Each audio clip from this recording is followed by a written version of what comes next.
¿Sabías que platicar con amigos es sanador y liberador para el alma? ¿Te has preguntado qué haces aquí y por qué te pasa lo que te pasa? ¿Sabías que lo que crees en tu mente lo creas en tu vida? Somos Mariela, Miyu y Fer.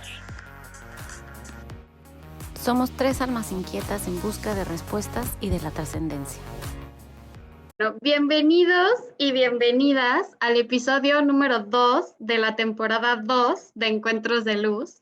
Estamos muy emocionadas por el episodio de hoy porque vamos a hablar de un tema del que ya hablamos desde el punto de vista de la astrología, que es la guerra entre Ucrania y Rusia. Pero esta vez les traemos a una experta para entender la historia, lo que hay detrás de la guerra, por qué surgió, por qué seguimos haciendo guerras y por qué la historia se repite. Y en lo personal estoy súper emocionada y agradecida por tener aquí a Graciela Mainero, mi maestra de historia en preparatoria, mejor conocida como Chela. Y estoy segura que van a disfrutar de esta mini clase con ella como yo las disfrutaba. Es una de las personas que más me marcaron en esta etapa de mi vida y no solo como maestra, sino también por la gran persona que es, por su calidez humana y por su fortaleza. Bienvenida, Chela, qué emoción tenerte aquí con nosotras. No, al contrario, el agradecimiento es mío y gracias por las porras. No, hombre, un gustazo tenerte aquí, reencontrarnos aquí también después de tantos años que seguimos por ahí en redes sociales en contacto también.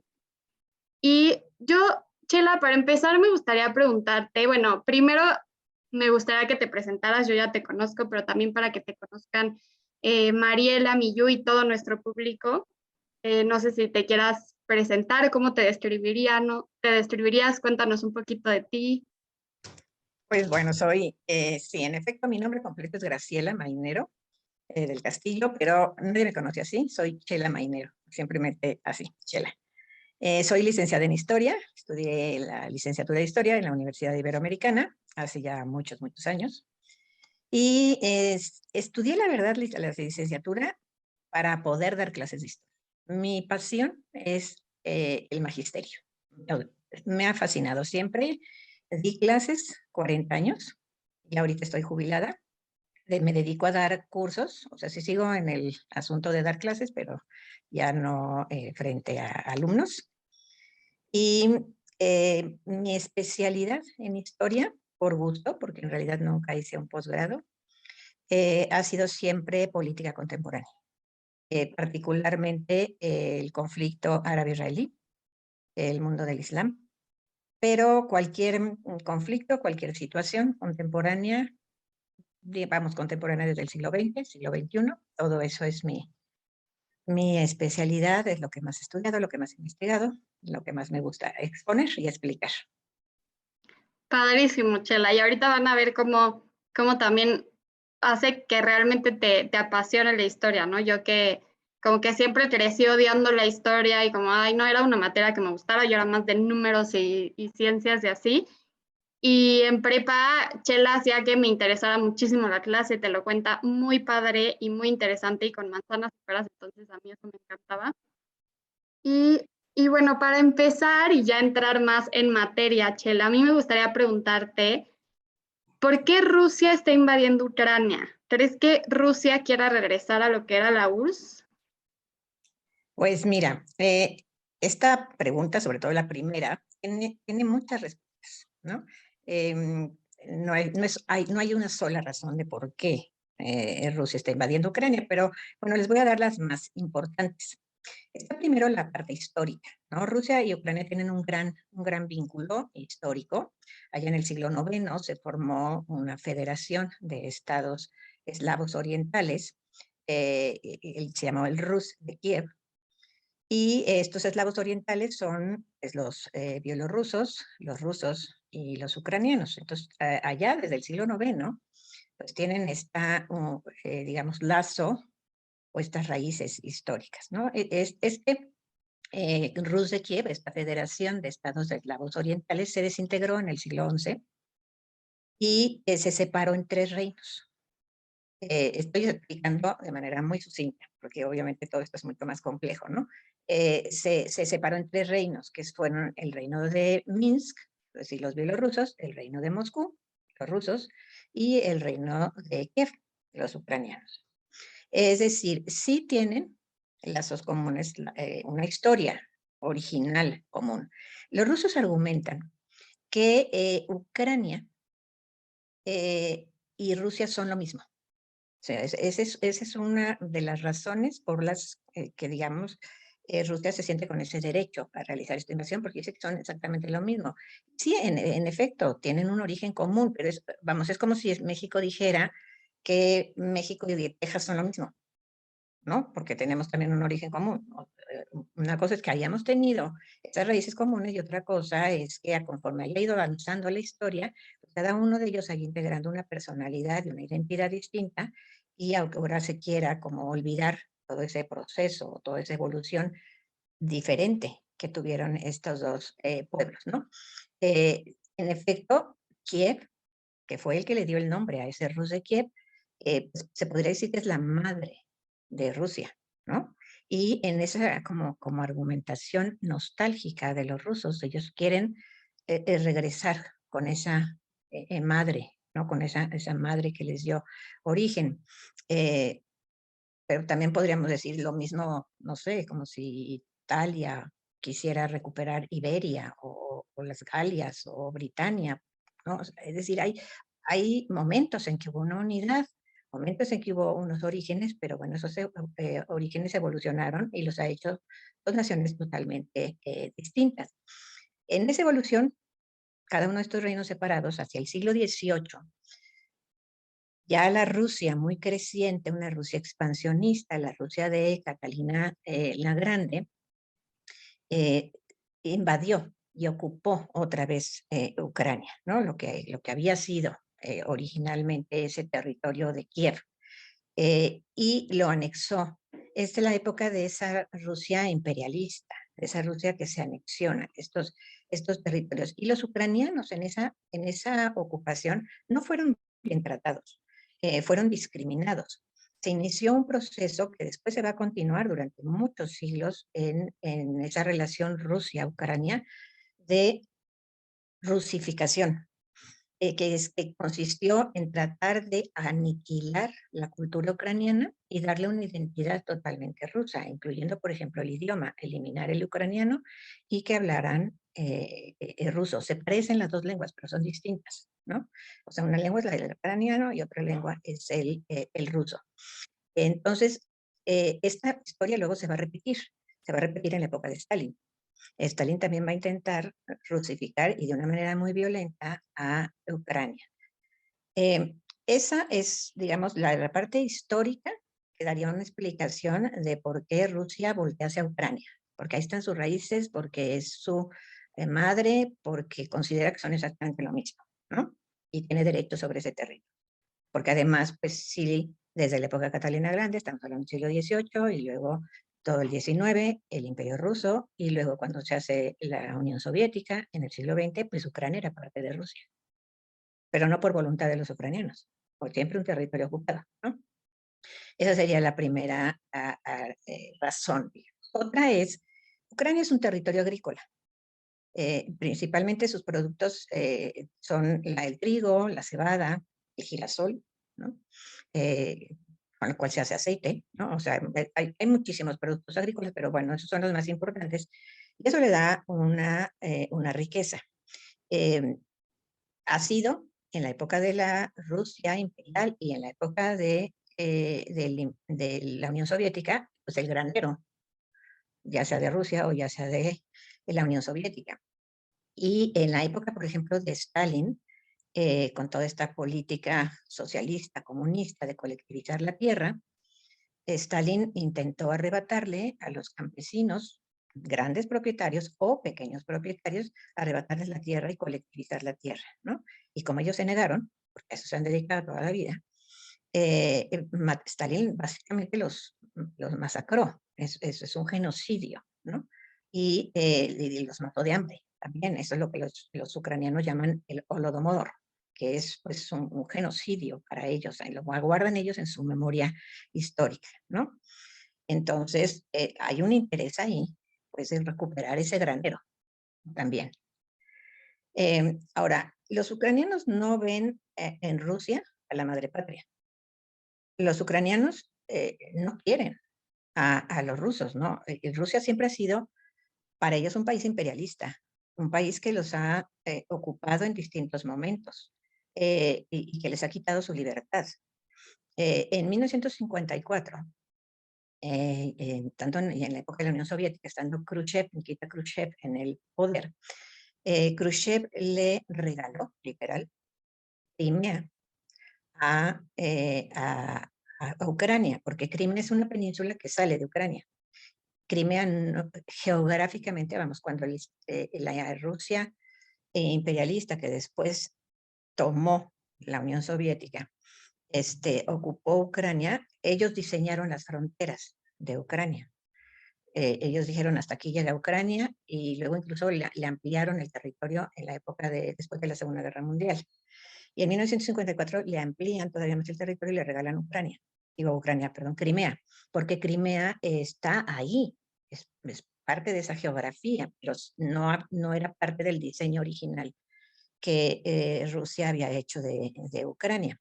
Y se la regala porque pues daba lo mismo en 1954 si pertenecía a Ucrania o no, porque todo era parte de la URSS, ¿no? Y no se preveía que pues décadas después se iba a separar Ucrania pues con todo y Crimea, ¿no? Para los rusos, recuperar Crimea era vital, porque Crimea es pues, la península que da salida al Mar Negro y donde está el principal puerto, donde está la flota naval antes soviética y después rusa, ¿no? En Sebastopol. Entonces, ese sería otra argumentación, ¿no? El control, no nada más de Crimea, porque eso lo tienen desde 2014, sino de toda la ribera en el Mar Negro que tiene Ucrania, ¿no? De esta manera ha buscado pues recuperar, ¿no? La anexión de Crimea en 2014 es como el antecedente de ese deseo de Rusia, de Putin concretamente, de recuperar lo que ha perdido. Y Putin argumenta varias cosas para justificar esto. Por ejemplo, dice, Ucrania no es un país. Ese es un argumento que se lo ha metido a los rusos. Ucrania no es un país. Ucrania existe porque Rusia así lo decidió, porque Rusia le fijó sus fronteras, porque Rusia le ha dado esa categoría de territorio, pero no es un país. Ucrania es parte de Rusia. Eso es un argumento. También Putin dice que la población de Ucrania está dividida, cosa que sí es un hecho.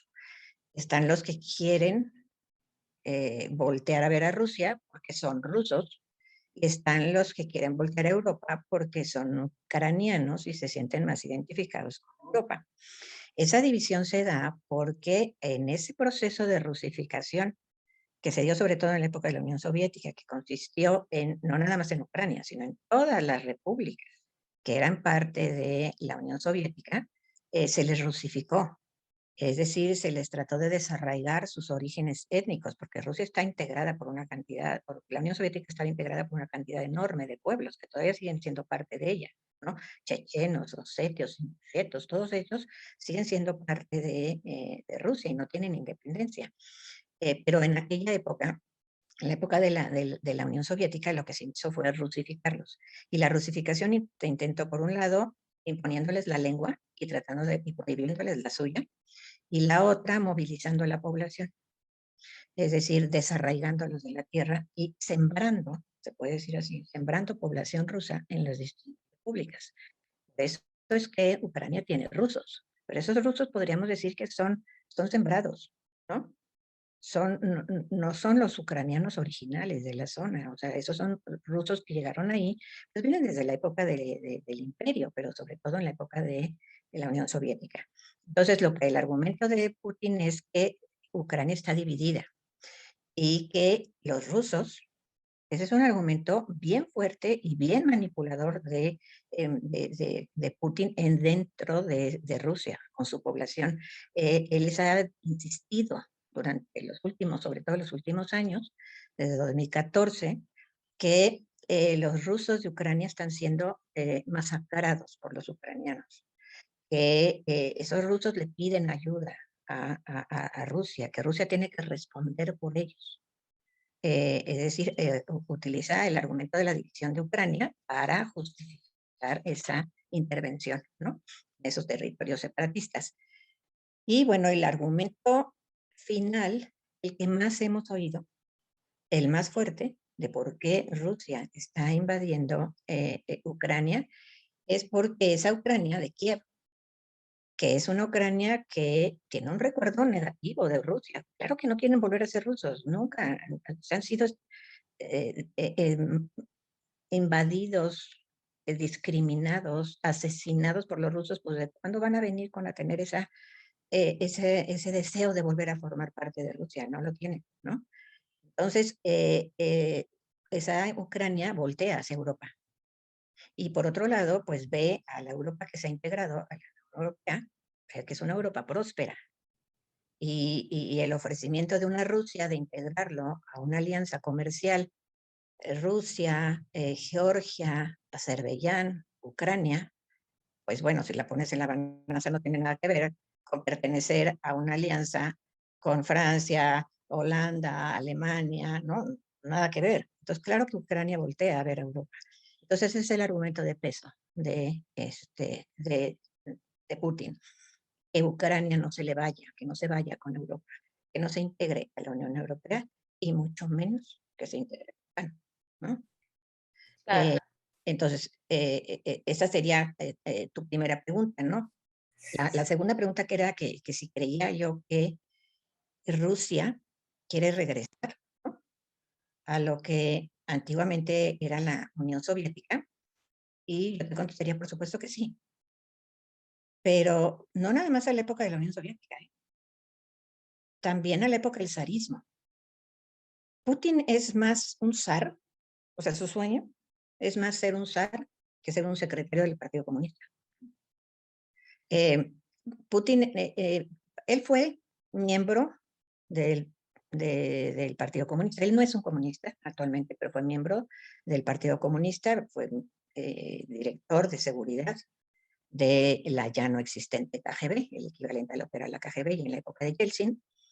Y para él la mayor tragedia, así lo ha dicho públicamente, fue la desintegración de la Unión Soviética. Es la mayor tragedia del siglo XX, ¿no? Y aunque él no es comunista, no quisiera regresar, digamos, a ese comunismo, piensa como soviético, piensa como ruso. Y los rusos lo único que conocen son ese sistema autocrático y ese sistema de ser un imperio. Ya sea un imperio zarista o un imperio a la manera del otro polo durante la Guerra Fría, ¿no?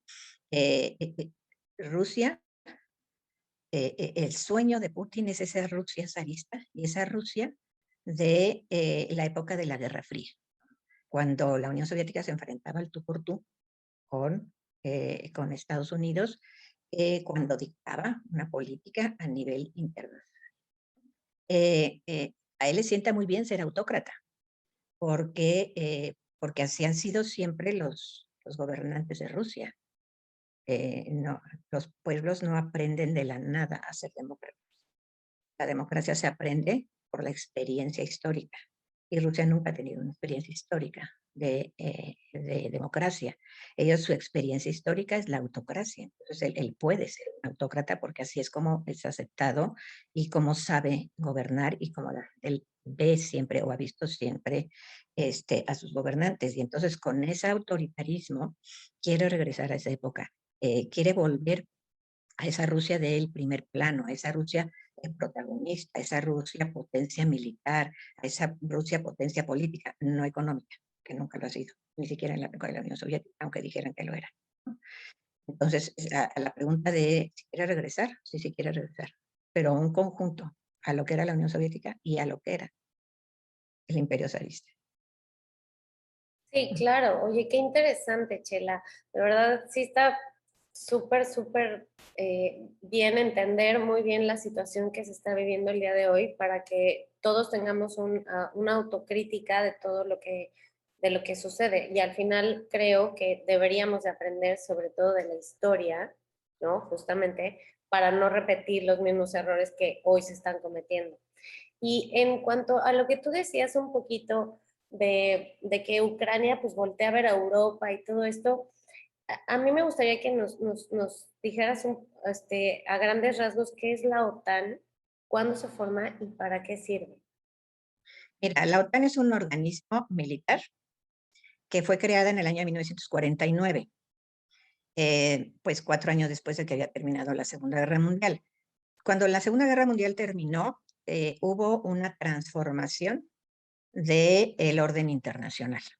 Se pasó de la época de Inglaterra, Francia, de un imperialismo ya muy caído, ¿no? A la época de la bipolaridad. Y bueno, los primeros años de la Guerra Fría, los 40, se fue diseñando este esquema de este nuevo orden internacional. Y este orden internacional estaba basado en varios conceptos o varios puntos. En primer lugar, la existencia de dos nuevas naciones potencias, Estados Unidos y la Unión Soviética.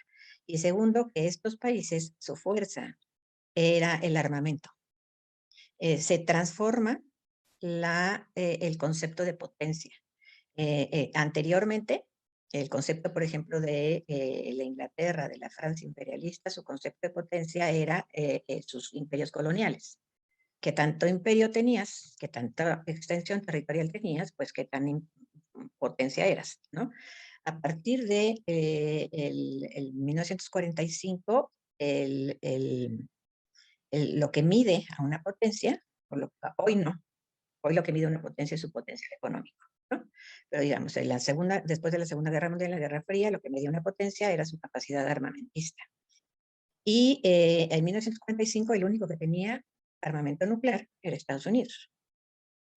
Pero en 1949 la Unión Soviética avisa que ellos también han desarrollado un armamento nuclear. Y entonces, pues, Estados Unidos y Occidente entran en paranoia, ¿no? Y a raíz de este acontecimiento, en 1949, se crea la OTAN, la Organización del Tratado del Atlántico Norte, integrada por países desarrollados que se ubican en el Atlántico Norte, en el occidente principalmente, aliados a Estados Unidos, que van a tener como objetivo a través de esta alianza militar detener o defenderse. Presentan como un organismo defensivo, no como un organismo ofensivo, sino defensivo, que van a defenderse de un posible ataque de la amenaza nuclear que implica la Unión Soviética. Esa es la razón por la que se crea la OTAN en 1949. Y al principio, bueno, la van a integrar unos cuantos países nada más. En 1955 entra a formar parte de la OTAN Alemania, a esa Alemania que había sido la gran enemiga. Ya Estados Unidos la va a considerar vital en su juego político en Europa y la va a integrar. Obviamente en aquel entonces, 1955, es nada más Alemania Occidental, y la integra, y después irán integrándose otros países, entrará Turquía, entrará Grecia, por razones también estratégicas, la zona balcánica, que es lo más próximo, digamos, a la zona de la Unión Soviética, igual Turquía, pues que está ahí en el Mar Negro, ¿no? Y ya más adelante, en los 80, entrará España, entrará Portugal. Y el asunto es que, bueno, una vez que se derrumba la Unión Soviética en los 90 y los 2000, empiezan a entrar pues los países que antes no habían entrado porque eran satélites o repúblicas de la Unión Soviética, como las repúblicas bálticas, ¿no? Letonia y Estonia, o las satélites como Polonia o Bulgaria, etcétera. Todos estos países van a pasar a formar parte de la OTAN.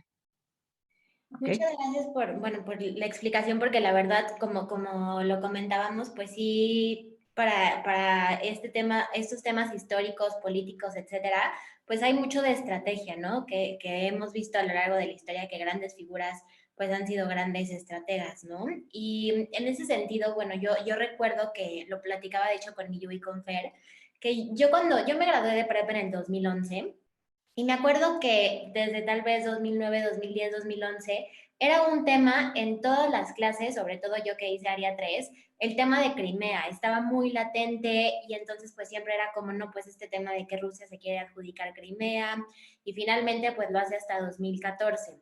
Recuerdo, como tú bien lo decías, pues que Rusia tenía interés por esta zona de Crimea porque era su salida al mar.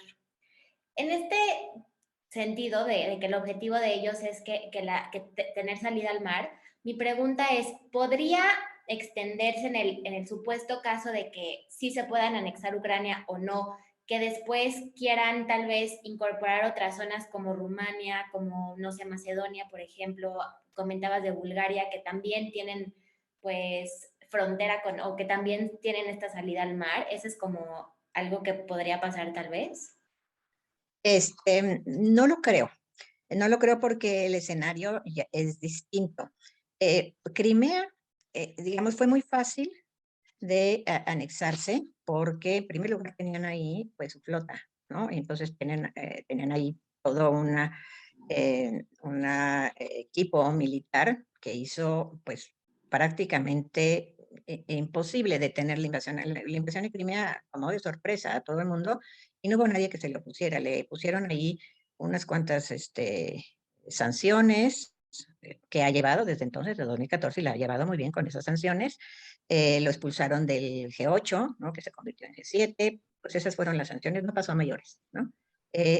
Rusia, de todos modos, vamos, sin Crimea, de todos modos tiene salida al Mar Negro. Lo que pasa es que la gran costa con el Mar Negro es de Ucrania, ¿no? Y esa península de Crimea pues irá hacia afuera de una manera muy clara y es estratégica. Lo que tú dices de si es posible que quiera, por ejemplo, Putin extenderse, recuperar, digamos, esa presencia, yo ni siquiera lo creo con respecto a Ucrania, ¿eh? O sea, en el sentido de anexárselo. Ok. La intención, ya a estas alturas de la vida, mejor ni hago predicciones, ¿no? Porque yo el día en que Putin invadió Rusia, invadió, o sea, el 24 de febrero, yo estaba dando una clase sobre Ucrania y yo terminé la clase diciendo, Rusia no va a invadir, ¿no? Y media hora después invadió, ¿no? Entonces, fue catastrófica, ¿no? Y de hecho, no nada más yo, o sea, nadie la podía predecir, era inconcebible que lo hiciera. Entonces, ahorita también es muy arriesgado decir, no lo va a hacer, pero bueno, yo creo que la intención de Putin no es anexarse a Ucrania ni ningún otro territorio. Lo que quiere es recuperar áreas de influencia, volver a ser de estas regiones satélites, ¿no? Como es, por ejemplo, el caso de Bielorrusia, que es un gobierno títere completamente de Moscú. Entonces, y por otro lado, pues estos países, como las repúblicas bálticas, como Hungría, como Polonia, pertenecen a la OTAN. Y ahí sí son palabras mayores, ¿no? Meterse en país, el punto es que Ucrania no pertenece a la OTAN, y entonces por eso pudo meterse al territorio, pero no es el caso de los otros países. Entonces, pues sería lanzarse a una guerra apocalíptica. Claro. Claro, que inclusive, bueno, yo escuchaba cuando recién fue la invasión, que tal vez sea la Tercera Guerra Mundial, pero por lo que comentas, pues no va a llegar a esa magnitud, o no parece que pueda llegar a esa magnitud. No, mira, el riesgo del uso del armamento nuclear siempre existe, porque las armas están, ¿no? Si no hubiera armas, pues bueno, no existe, pero las armas ahí están. Y además, pues están, en el caso de Rusia, en manos de una persona que está desequilibrada. Entonces, el riesgo, claro que existe. Llamarlo Tercera Guerra Mundial es querer utilizar un esquema que ya no procede. Es así como muy alarmista decir, es que vamos a entrar en la Tercera Guerra Mundial. Bueno, para que fuera Tercera Guerra Mundial tendría que involucrar a todo el planeta, o sea, ser realmente una guerra mundial. Y no lo va a hacer. Lo que sí sería una guerra apocalíptica. eso sí, ¿no? Que siguiendo el esquema de la Primera y la Segunda Guerra Mundial, la podríamos llamar la Tercera Guerra Mundial, pero no entra en esa categoría, porque pues una guerra mundial implica muchos frentes de guerra, implica muchos países involucrados. Esta es una guerra que sería en Europa, y si llegara a utilizarse el armamento nuclear, pues sí, más que ser una Tercera Guerra Mundial, sería la última guerra, ¿no? La madre de todas las guerras, ¿no? Claro. Que está peor que la Tercera Guerra Mundial, ¿no? Sí, Sí. sí, porque, o sea, si no se explota o lanzan una bomba nuclear o así, pues puede llegar a todos lados, ¿no? O sea, no nada más a Europa. Ah, claro, los efectos son terribles, o sea, efectos en la población, efectos en la ecología, ¿no? Afecta definitivamente, ¿no? Sí. Sí, hasta en los alimentos luego hay estudios de que pues llegó también la, ¿cómo se dice? Como Las radiaciones. La la radiación. ajá. Pues también a aquí, ¿no? O sea, a México también, o a otros países, pues. Bueno, y ya Ucrania ya sufrió un efecto de radiación catastrófico, Chernobyl, ¿no? Sí. O por otras razones, pero a final de cuentas son efectos de radiación, ¿no? Creo que ya Sí. se nos va a cortar, no sé si quieran que nos Ay, hagamos sí. ¿no? Ay, perdón, Chela. No, no te preocupes, luego lo editan. Sí, sí, sí. Voy a detener la grabación. Ay, Chela, qué interesante todo esto. A mí me gustaría preguntarte también, ¿qué tendría que suceder para que esta guerra parara? O sea, ¿tendría que anexarse Ucrania? ¿Tendría que rendirse Ucrania? ¿O qué tendría que pasar? Pues es que hay muchos escenarios, vamos, ¿no? Hay varios escenarios. No con que suceda una cosa se terminaría la guerra, ¿no? Eh, eh, hay mucha incertidumbre, de hecho, actualmente sobre cómo va a evolucionar, porque la guerra, prácticamente ninguna guerra evoluciona de una manera quirúrgica, es muy difícil, ¿no? Y las dos guerras mundiales, de hecho, no lo han demostrado, ¿no? Una Alemania victoriosa, aplastante, que podía haber triunfado en unas cuantas semanas, pues la guerra se prolongó y luego acabó derrotada, ¿no? Entonces, pues, podría ser este escenario también, no lo sabemos, ¿no? Las circunstancias son muy distintas, pero vamos, hay muchos hechos que podrían llevar finalmente al fin de la guerra. Uno, que ahorita se antoja bastante improbable, ¿no? Sería que Rusia, en efecto, pudiera tomar Kiev, ¿no? Ahorita es muy poco probable porque las fuerzas rusas ya se retiraron de Kiev porque no pudieron. Entonces, bueno, ese sería un escenario. Si Rusia toma Kiev, pues toma la capital. Obviamente tomaría al gobierno de Zelensky y pues ese sería un hecho que podría desencadenar el fin de la guerra, porque también ese es un objetivo de Putin, ¿no?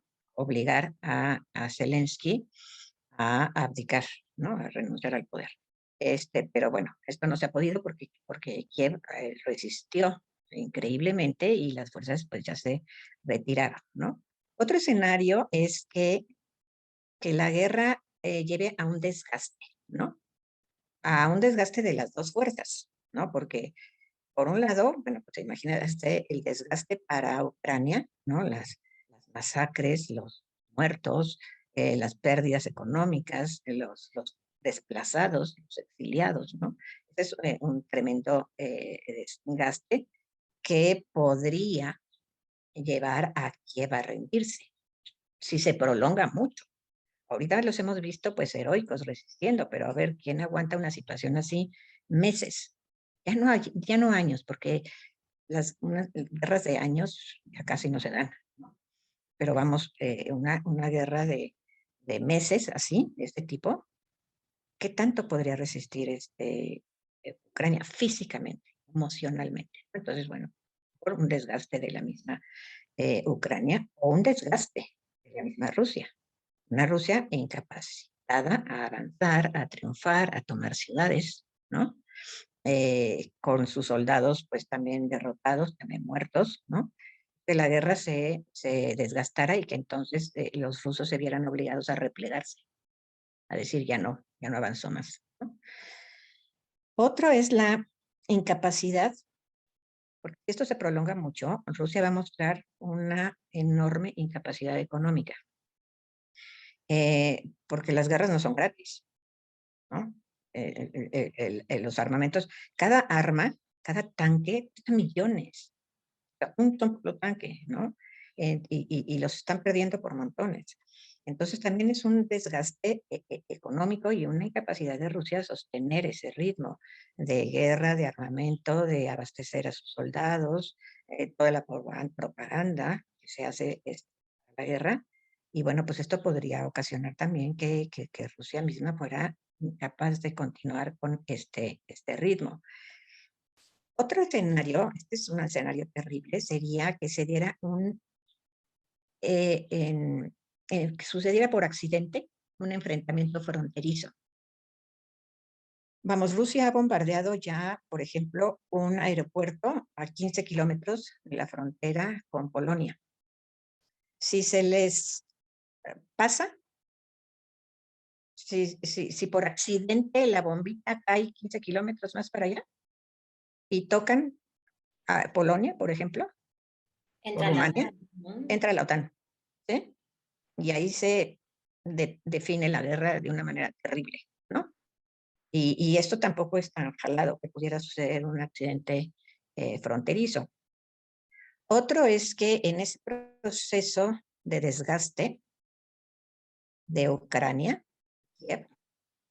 finalmente en las mesas de negociaciones aceptara dejar el Donbass, decirle, quédate con el Donbass, ¿no? Ya sea reconociendo la independencia de las repúblicas de Donetsk y Lugansk o dejando que Rusia las absorbiera. Y entonces esa sería pues una manera de rendirse, ¿no? Entregando la mitad del territorio.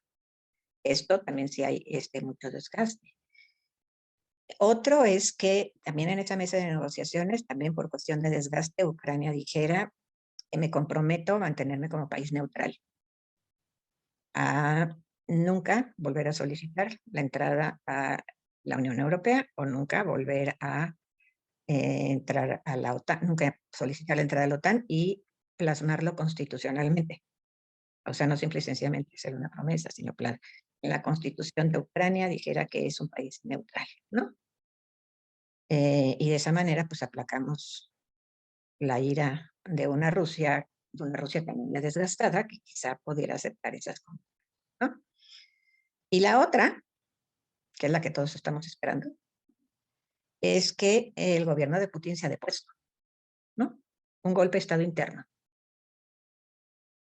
Que lo depongan porque, pues, el capricho, ¿no? Que a estas alturas es un capricho de Putin, le está costando terriblemente al país y no es posible tampoco que este país aguante esa situación, ¿no? Estos son los escenarios posibles, porque un escenario de sentarse a negociar, simple y sencillamente decir aquí acabó la guerra y tú te vas para tu casa y yo reconstruyo mi país, ahorita no es posible. No es posible porque Rusia está muy encarrerado, está muy golpeado en su ego al haber visto el fracaso de su operación especial, ¿no? Y entonces esa negociación ahorita no es viable. Ahora, Putin, él está desde el 2000, principios de los 2000, como, pues, como presidente, ¿no? Y pues ha sido reelegido. Aquí la pregunta es, ¿el pueblo lo apoya? Mencionabas que tal vez podría existir el escenario que estamos esperando, pues sí, el escenario que la gente espera es que se le revele o que haya un golpe de Estado, pero la gente, el pueblo, lo apoyan. Este apoyo se ha mantenido aún con la invasión, va el apoyo en decremento. ¿Cómo está esa situación? ¿Cuál es el apoyo de la población a Putin? Inicialmente fue muchísimo, altísimo. Es un personaje muy carismático, ciertamente, es un personaje que maneja extraordinariamente los medios, su imagen, ¿no? Su imagen tal cual, física, ¿no? Porque le gusta presentarse así como un hombre fuerte, aparece con el torso desnudo, en Siberia, ¿no? Y todo el mundo, wow, o sea, el gran Putin, ¿no? El Superman. Le gusta manejar todo eso, es un maestro de la imagen y es un maestro del discurso. Entonces ha atraído, él entró como primer ministro en 1999, Yeltsin renuncia, él se queda como presidente interino y luego logra ser elegido en el año 2000, va a terminar su periodo 2004, luego se reelige a 2008, en 2008 entra en presidencia Medvedev, y luego cuando regresa Putin, otra vez ya va a regresar con periodos de 6 años. O sea, primero eran 4, luego regresa con periodos de 6. Y su última reelección fue en 2018. Es decir, termina en 2024 y ya abrió la posibilidad constitucional de poder mantener todavía más reelecciones, ¿no? Entonces, pues sí, pareciera que es un presidente que se va a instalar ahí, que sí tiene un gran apoyo de su población porque habla el lenguaje de los rusos, así como tenemos aquí en México quien habla nuestro lenguaje, ¿no? Y por eso esa atracción, ¿no? O sea, hay que saber hablarle al público, ¿no? Ese es el don de estos políticos demagogos, ¿no? Entonces, Putin sabe hablarle a los rusos. Y los rusos, como ya comenté hace rato, ellos, su única experiencia histórica ha sido la de gobiernos fuertes, ya de gobiernos autócratas, gobiernos que les resuelvan la existencia. Y también los rusos son muy apegados a esta parte de la nostalgia histórica, ¿no?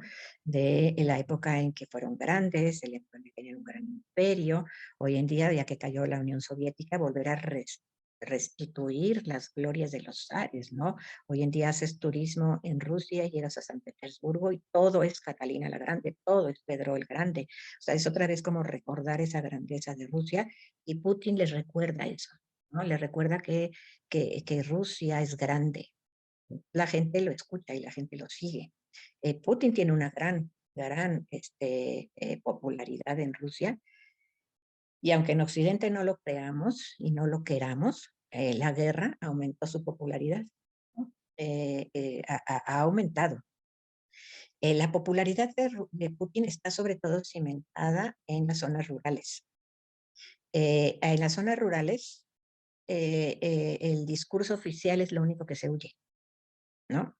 Y ese discurso es mentira, ¿no? De hecho, el panorama, porque bueno, eso lo sabemos, ¿no? El panorama que les pone sobre la guerra es totalmente distinto. Por ejemplo, les ha hecho creer que los que están bombardando Mariupol, que es el puerto que está ahí en el Mar Negro, que los que están bombardando Mariupol son los ucranianos.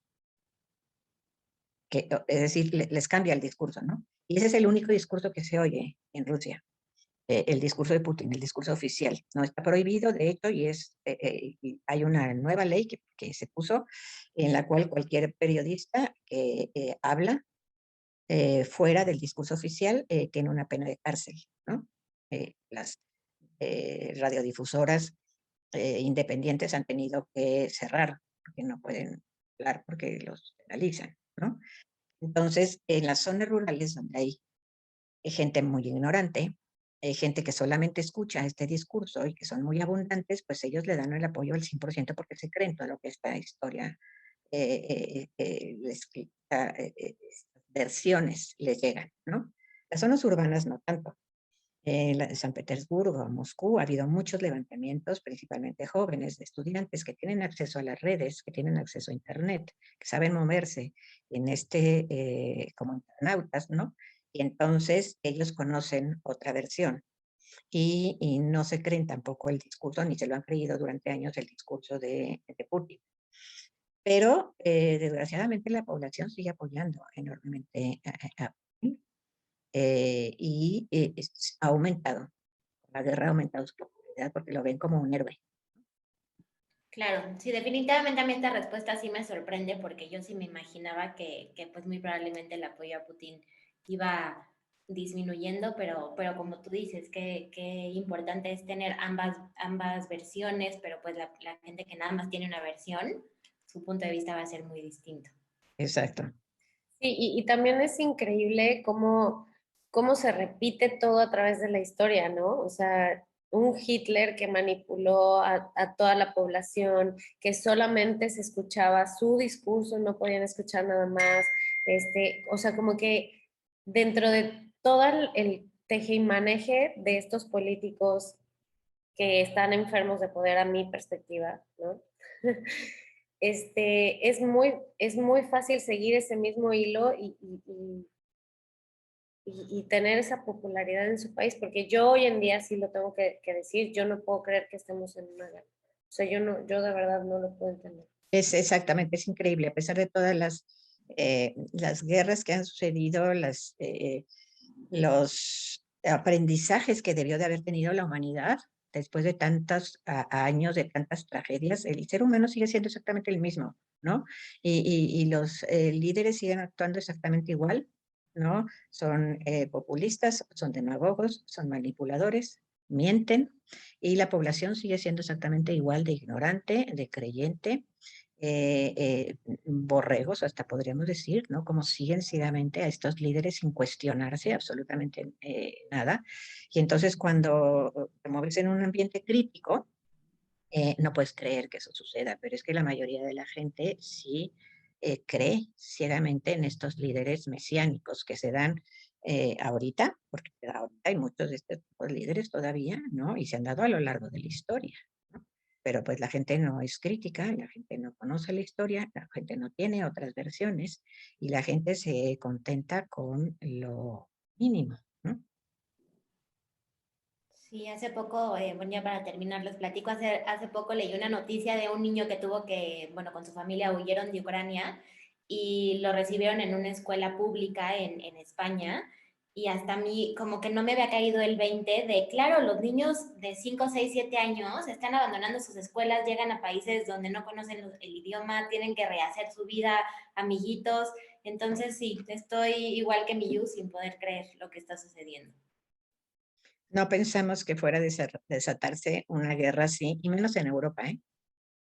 Claro, que los vemos, para nosotros es muy aspiracional, Mm. primer mundo y demás. Ujú. Sí, más que en Europa, pues, o sea, Europa ya vivió, ¿no? O sea, la Segunda Guerra Mundial, o sea, como que dices, bueno, ya se aprendió la lección, ya, o sea, de que pues no es bueno hacer la guerra, bla, bla, bla, y ahorita otra vez en Europa, o sea, pues toda Europa está también en pánico ahorita, y no nada más por la guerra, sino porque pues ya todo es globalizado, mucho del gas que usan para la energía ya sí viene de Rusia. Todas las repercusiones económicas.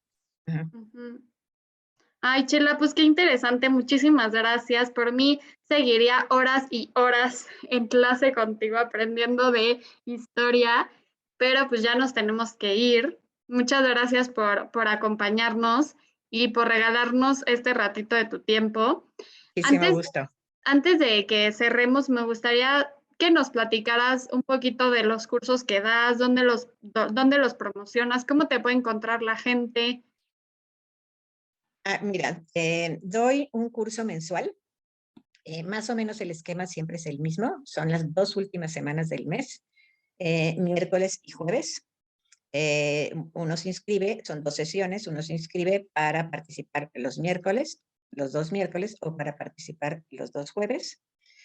Yo me promociono en Facebook, subo un flyer, ¿no? En donde hago la presentación del curso que se va a dar en el mes, y después ya por inbox se pone en contacto conmigo la persona que quiera tener más información, y ya le doy la información específica. Son temas pues variados. Empecé pues en mi área de confort, ¿no? Todos mis cursos eran relacionados con Medio Oriente, eh, y bueno, me he ido ampliando, y hoy doy muchos otros cursos sobre otros temas contemporáneos. He hablado sobre Siria, sobre Líbano, Afganistán, historia de Polonia. eh, es- este año abrí, por ejemplo, hablando de mujeres pioneras en la historia. muchos temas muy variados, todos muy interesantes, que además me apasiona hacer la investigación. El último tema que di en marzo, porque en febrero fue el de Ucrania, en marzo fue de murallas que defienden y muros que dividen. Es la historia de muros, de las murallas y los muros, en distintas épocas y en distintas geografías. Y ahora en abril, el curso va a ser, se llama El Cáucaso, la sombra de Rusia. Y voy a hablar de toda esta zona del Cáucaso que se conoce poco. Se ha hablado pues mucho de la invasión de Rusia a Ucrania, pero Rusia ha invadido muchos otros territorios y tiene ocupados territorios que son de ellos, no son parte de Rusia, toda la parte de Chechenia, Ingushetia, Osetia, las amenazas que tiene sobre Georgia, Armenia, toda la zona del Cáucaso. Ese va a ser el tema de abril. Y bueno, pues sí me pueden buscar ahí en Facebook. Estoy como Chela Mainero. Buenísimo, sí, para igual si alguien quiere tomar la clase de abril, que suena súper interesante, pues igual que te busquen ahí como Graciela Mainero en No, Facebook. Chela Como Mainero. Chela Mainero, perdón, como Chela Mainero en Facebook, y ahí pueden ver, yo creo que el flyer del mes y así, ¿no? Sí, exacto. Va, pues muchísimas gracias, Chela, muchas gracias, en serio, me encantó volver a conectar contigo y pues qué enriquecedor fue este ratito, creo que todos aprendimos mucho, muchas gracias por acompañarnos. Al contrario, estoy feliz de haber estado con ustedes. Muchas gracias, Chela, y no se les olvide también seguirnos en nuestras redes sociales, estamos como encuentrosdeluz.podcast en Instagram y Encuentros de Luz Podcast en YouTube. Muchas gracias. Gracias, Chela, un honor Ay, nos vemos. conocerte. Gracias. Gracias. Bye. Gracias, bye. Bye.